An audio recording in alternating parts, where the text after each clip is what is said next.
Hola, ¿qué tal? Muy buenas noches. Bienvenidos, bienvenidas todas a una nueva edición de Contacto Legal. Hoy estamos muy contentos de reiniciar estas secciones, de reiniciar los conversatorios y para ello nuevamente tenemos un invitado muy especial. Cristian, Efectivamente, hoy tenemos a Alberto Cruces, él ya es parte de la casa, lo hemos así es. entrevistado en otras ocasiones, pero hoy vamos a conversar sobre un tema que ha concitado mucho interés dada la coyuntura electoral, que es sobre el régimen económico de la Constitución del 93. Alberto, primero que nada, muchas gracias por darte el tiempo de estar con Sí, nosotros. muchas gracias. Muchas gracias a ambos. Como siempre, un gusto estar acá y conversar con ustedes de un tema que además, como todos saben, es de mi particular interés y en el que más me he especializado. Perfecto, quizá para poner en contexto, como siempre hacemos aquí, uno de los principales cambios que introdujo la Constitución del 93 es el principio de subsidiariedad, que dicho sea de paso tú lo conoces perfectamente bien, Mm. hasta tu tema de tesis de tu maestría ha sido. Ahora, este principio, en un balance de casi 30 años de la Carta del 93, ¿realmente ha funcionado para que los servicios públicos se brinden bajo mejores estándares de calidad?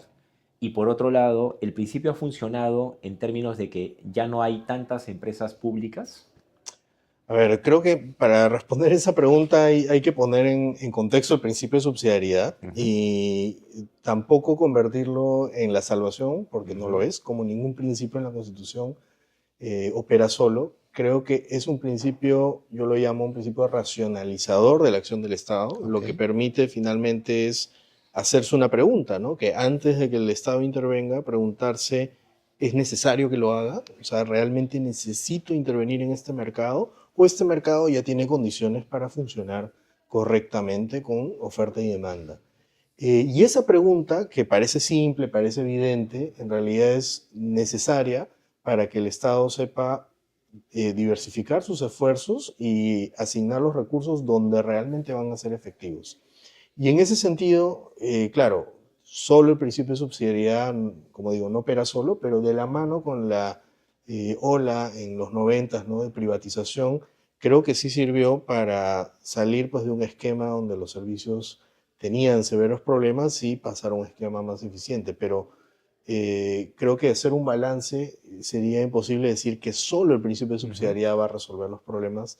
Es simplemente racionalizar la acción del Estado y en ese sentido sí creo que hay un balance positivo, pero tampoco significa Ujú. que el principio de subsidiariedad evite la acción del Estado, porque también la permite en aquellos casos donde es necesario. Y en el caso de las empresas públicas, hay algunas empresas públicas que me imagino, producto de la presencia de este principio que bien dices tú, le obliga al Estado a pensarla dos veces antes de ingresar al Ujú. mercado. Hay empresas públicas que habrán dejado de operar y hay algunas que se han creado a propósito o a pesar de la vigencia del principio de subsidiariedad. Sí, desde luego. O sea, y esto en realidad más que un problema del Ujú, principio, y diría ujú, más que un problema constitucional, ujú, es un problema de aplicación, porque lo que hemos tenido en estos años es que a nivel de las grandes empresas estatales que están bajo el régimen de FONAFE, hay un control bastante estricto, hay una serie de estándares que hay que cumplir y generalmente se ha manejado, creo yo, es un balance bastante bueno.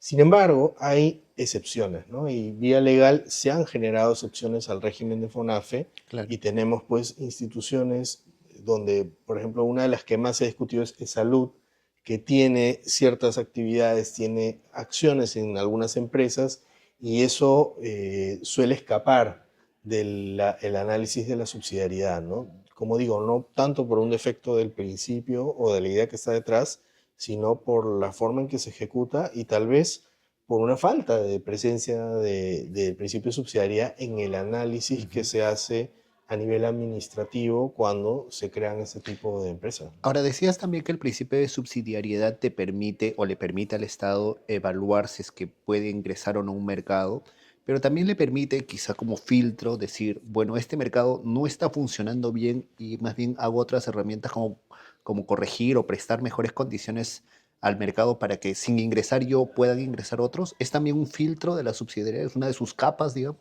Sí, o sea, por lo menos en nuestra propuesta, creo que la actividad empresarial, y acá nos nutrimos del derecho administrativo, ¿no? La Ujú. actividad empresarial es una de las actividades, múltiples actividades económicas que puede realizar el Estado, ¿no? Claro. Entonces, la subsidiariedad no plantea de ninguna manera que la actividad empresarial sea la única solución a un problema público, ¿no? Sino que qué es lo que hay que evaluar, todas las diferentes formas de intervenir, como la promoción, el régimen de servicios públicos especial o cualquier otra forma de regulación que permita de alguna manera que se puedan prestar los servicios, se garanticen los derechos y los mercados funcionen mejor, ¿no? Juntamente con el principio de subsidiariedad que siempre entra en discusión en este tipo de coyuntura electoral, también está el tema de los contratos ley, ¿no? Ujú. Primero para hacer un balance y luego vemos cómo está funcionando ya hoy, pero primero el balance desde su introducción en la Constitución 93 con una economía destrozada hasta la actualidad, los contratos ley han funcionado, han servido para el crecimiento económico del país, para la estabilización económica del país, o más bien ha sido un truco para que cierto sector se llene los bolsillos y escape con el dinero. ¿Cómo ha funcionado los contratos ley? Sí, creo que es interesante la forma en que se plantea la pregunta porque es una cosa que amerita revisarla en Ujú, perspectiva temporal, ¿no? claro. Porque una cosa es el contexto justamente que mencionas de los noventas Ujú, en el que el Perú necesitaba inversiones de forma desesperada, ¿no? Y necesitaba atraer esos recursos para sacar al país de la debacle. Y ujú. otra cosa es un contexto más reciente donde sí, siempre hay mecanismos de incentivo de la inversión, pero no necesariamente hay que ir a los más extremos, porque el contrato ley pues, es un mecanismo de los más potentes que hay y en algunas situaciones no necesariamente se justifica. Además, tomemos en cuenta, ¿no?, que el contrato ley va de la mano con una garantía general a la libertad contractual, ¿no? O sea, en principio el poder público no debería modificar arbitrariamente ningún contrato, ¿no? Tenga o Correcto. no tenga contrato ley, ¿no? O Ujú, sea, el contrato ley es una garantía adicional, ¿no? Y Ujú. en ese sentido, en la medida que hay un contexto político, económico de mayor respeto a las libertades económicas, el contrato ley no es que no sea importante, sino que ya no es tan necesario mientras Ujú. se respeta la libertad eso es muy contractual. importante. Y a Muy eso es importante decirlo. más o menos la idea de lo que se ha ido tendiendo, ese ha sido el avance, por lo menos en los 2000, 2010.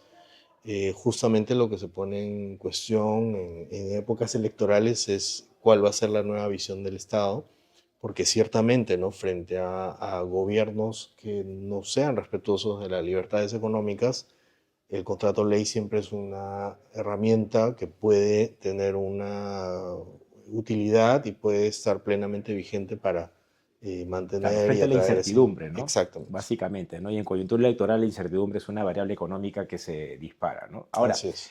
otra institución interesante o otra figura que también convendría analizar es el tratamiento que está en la Carta 93 a la inversión nacional y extranjera. Ujú.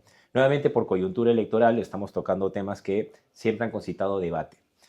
¿Hay algún sector que exige o plantea la posibilidad de establecer algunas medidas de protección particular para promover la industria nacional? Y consecuentemente, ¿hasta qué punto eso sea compatible con lo que la Constitución ordena, que es que ambas inversiones, nacional y extranjera, deberían manejarse bajo las mismas condiciones? La pregunta es, ¿esta iniciativa de proteger o promover la industria nacional y establecer algún tipo de tratamiento diferenciado sería constitucionalmente viable bajo el esquema vigente?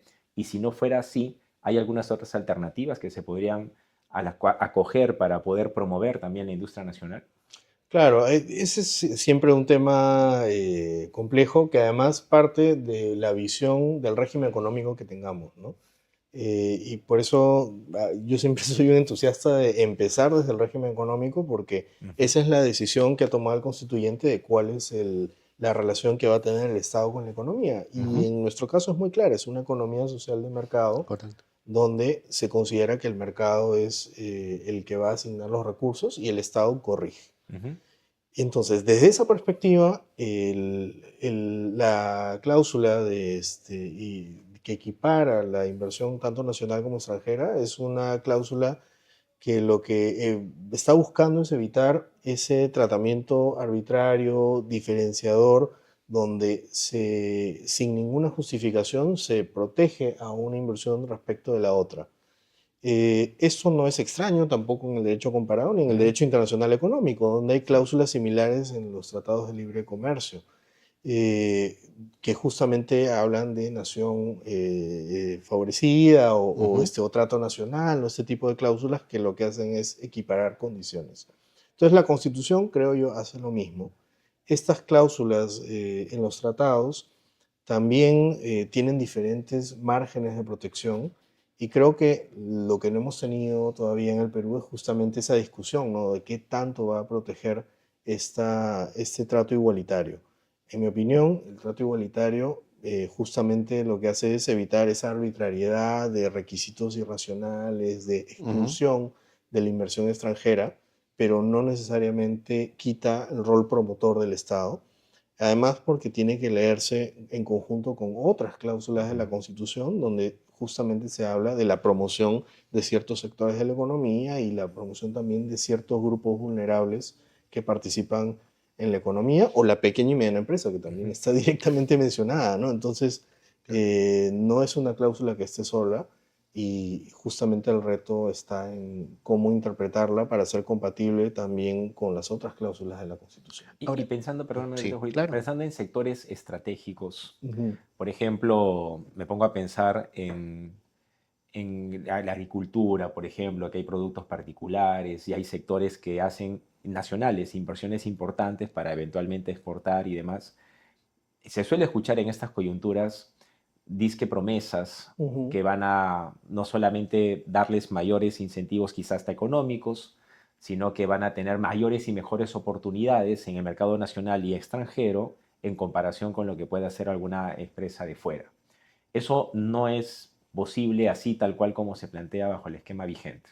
Es que tendríamos que analizar cuál es la motivación. Ajá. Por lo que tocas mencionar, si me dices que eso es parte de que es una empresa extranjera, bueno, parece que hay un prejuicio, ¿no? Ujú, Parece que ese tipo de argumentos parte de un prejuicio de que el extranjero va a hacer algo que el nacional no lo va a hacer o viceversa. ujú, Si esa es la justificación, claro, eso rompe, va en contra del trato igualitario, ¿no? Pero, por ejemplo, si estamos hablando de la protección de la biodiversidad, que además es un principio constitucional también, la protección de la Ujú. biodiversidad, y hay cierto mercado, ciertos actores en el mercado que cumplen esos estándares y otros que no, bueno, eso es una diferenciación que es razonable y ujú. está sustentada también en un artículo constitucional. Entonces, tienen que ver con qué es lo que está detrás, ¿no? Y por eso decía que el punto de partida muchas veces es ideológico y Claro. tiene que ver con el régimen, ¿no? Ujú, Si yo estoy adscrito a un régimen que no es la economía social de mercado, que no considera al mercado en el rol que actualmente tiene, probablemente tenga una respuesta distinta y una propuesta distinta que ujú. va a ser difícil compatibilizar Ahora, estas cláusulas, ahora, ¿no? tanto este tema de la igualdad en el trato en las inversiones extranjeras y nacionales, así como de los contratos ley, los tratados de libre comercio, los contratos que ya hablábamos de la santidad como principio de los contratos, pueden ser revisados unilateralmente en otro esquema de gobierno, en otra forma, se podrían revisar unilateralmente alguna de de estas instituciones jurídicas. Pues, me entiendo como potestades exorbitantes, Claro. bueno, Porque siempre sí, hay esa propuesta ahora, ¿no? sí. Vamos a revisar los contratos ley, vamos a revisar los tratados de libre comercio. ¿Eso es viable? Así como Ujú, hay otro sector que promete salirnos de de la Corte ujú. Internacional de Derechos Humanos. O sea, ¿esto, los contratos ley, son revisables mutuo propio por el Estado? Es interesante esa pregunta porque creo que el ejemplo lo hemos tenido hace muy poco con los casos de rutas de Sí, Lima, de los claro, claro. peajes, ¿no? O Ujú, sea, y creo que muchas veces las autoridades políticas no tienen claro cuáles son los alcances de lo que pueden hacer y lo que no ujú, pueden hacer, ¿no? Y claro, una cosa es que yo materialmente diga voy a desconocerlo y lo voy a hacer por iniciativa propia y eso será obligatorio para el inversionista, lo cual ya hemos visto genera arbitrajes Ujú. internacionales y un Todo costo perdido. altísimo para el Estado peruano, Sí. que es distinto que decir, me voy a sentar con el inversionista y vamos a revisar y renegociar, que es algo que perfectamente se puede hacer y Como todo muchos de contrato. estos contratos también tienen previstas estas posibilidades, ¿no? Entonces, eh, eso es algo que a algunos políticos les parece demasiado costoso, ¿no? Ujú. no les parece adecuado sentarse a negociar y por lo tanto prefieren tumbar la puerta, ¿no? Sí. Pero es un tema que lamentablemente está tenido de este matiz político cuando el derecho constitucional, el derecho internacional económico da muchísimas alternativas para tratar este tipo de temas. Ahora, otro punto clave dentro de la coyuntura que tenemos y que el público debería estar informado, también se desliza la posibilidad de esto, y que no es nuevo tampoco, del control de precios, ¿no? A Ujú, raíz de lo que ha pasado con el combustible, por ejemplo, ¿no? Que claramente ha ido al alza y no ha parado. De hecho, estuvo al alza y el público usuario esperaba que volviera a sus ujú, estándares, pero no ha regresado, y esto parece ir solamente hacia arriba. ujú. Y hay algunas autoridades o incluso hasta candidatos que dicen: esto bajo mi gestión no va a ser posible porque yo voy a hacer un control previo de precios para que el bolsillo del ciudadano no se vea afectado por elementos, para nadie es un secreto, que no dependen del Estado Claro. peruano, ¿no? Lo que pasa en una guerra fuera de nuestro país y que nos impacta no es algo que podamos controlar. Pero ¿hasta qué punto el Estado podría atribuirse el papel de que dentro de nuestro mercado empiece a definir precios en sectores estratégicos como o en ámbitos estratégicos como el combustible, por ejemplo? Claro, a ver, es un tema que hay que tratar con cuidado porque se Ujú. puede prestar a malentenderlo.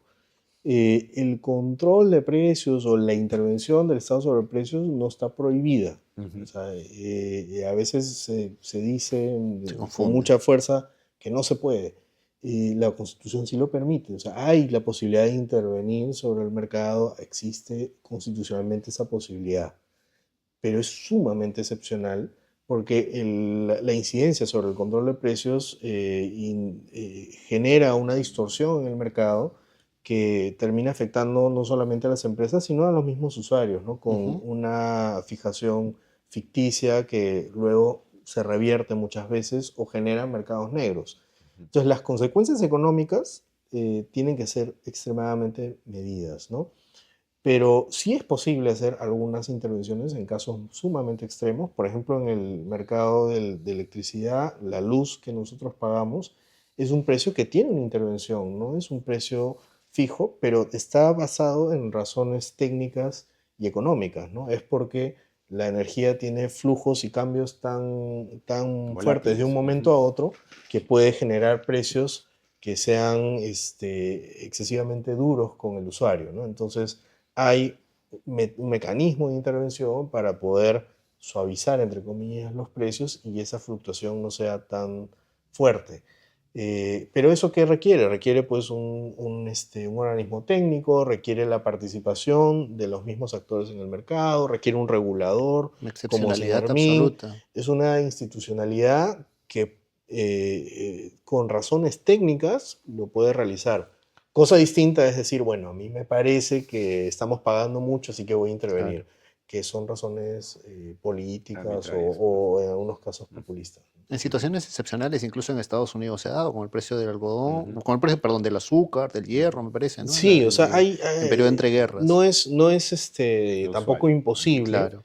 En un esquema de libre mercado puede ser excepcional, pero hay que justificarlo. Bueno, pero en pandemia también hubo una Discusión, sí. suficiente Ujú. amenaza por Sí, parte del sí, sí. presidente Sí. hacia las clínicas y Ujú. no hubo necesidad de regular el precio, simplemente la amenaza sirvió, ¿no? O sea, le doy tanto tiempo para que me abran las camas y si no, puedo Sí, intervenirlas, la suficiente...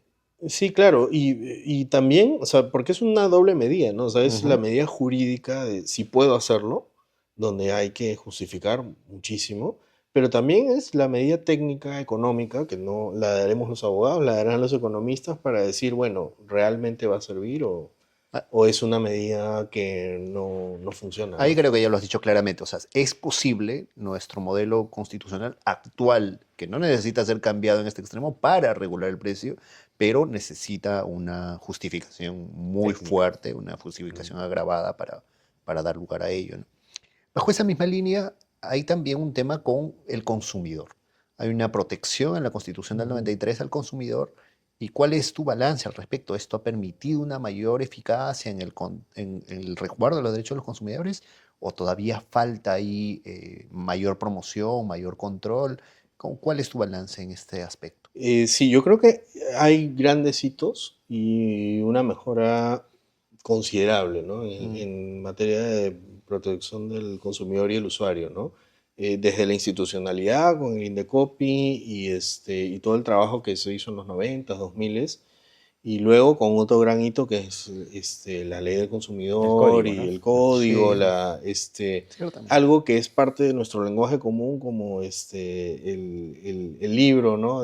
Para Claro, el libro de presentar el libro de reclamaciones. reclamaciones en los establecimientos que nos acordamos hace 20 años, eso no hubiera pasado jamás por la mente de ir a un restaurante y poder Ujú, pedir ujú. el libro de reclamaciones. Entonces hay una serie de hitos y un avance que sí tienen un fundamento en la Constitución, pero claro, hay todavía dificultad, como en todas las áreas del derecho, a nivel de procedimientos, a nivel de Sí, acceso a la justicia, si lo podemos llamar así, justicia del del consumidor, consumidor. ¿no?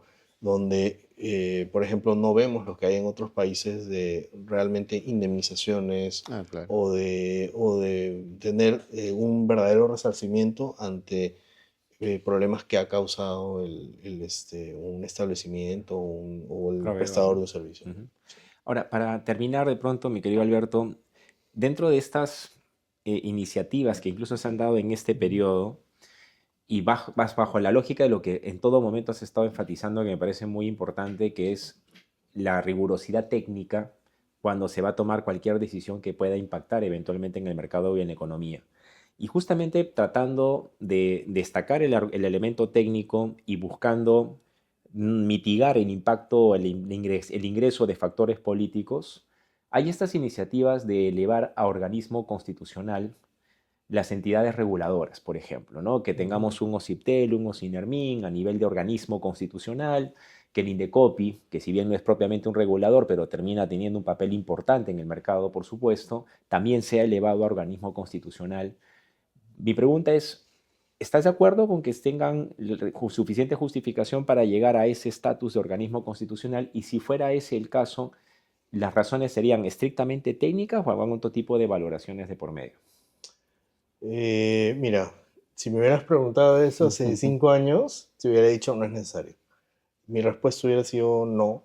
Creo que son organismos que ya tienen una autonomía, ojo, Totalmente. de todas maneras ya tienen una autonomía técnica, tienen además una tradición, un cuerpo de funcionarios con mucha trayectoria que han estado funcionando como islas de eficiencia, ¿no? Ujú. Entonces, eso lo tenemos desde los 90 y creo que se ven los resultados. Eh, pero claro, hoy yo mismo dudaría y diría, bueno, tal vez sí merecen algún tipo de protección mayor, porque la idea detrás de elevarlos a organismos constitucionalmente autónomos está justamente vinculada a la La necesidad autonomía, ¿no? central, Y la claro, de la autonomía autonomía. política respecto de la Así es. intervención de los poderes políticos, Ujú. que justamente es lo que hemos visto en los últimos años, ¿no? Ya ha pasado, hemos visto estos cambios de presidencia en el Exacto. DECOPI, ¿no? Básicamente entra un gobierno y los gobiernos también hemos visto que cambian muy Ujú. seguido, entonces la presidencia en DECOPI Ujú. también ha sufrido esos cambios que se sostiene porque la administración es fuerte, pero Ujú. eso no es eterno, podría cambiar en cualquier momento. Sí. Y también ha pasado, si no me equivoco, en OCIPTEL, ¿no? Ujú. También ha habido Ujú, ujú. Sí. un escándalo bastante fuerte Ujú. con el presidente OCIPTEL, ¿no? Así es. Claro. Entonces, por razones políticas, ¿no? Entonces, eso lleva a uno a decir, bueno, tal vez sí requiere algún tipo de protección.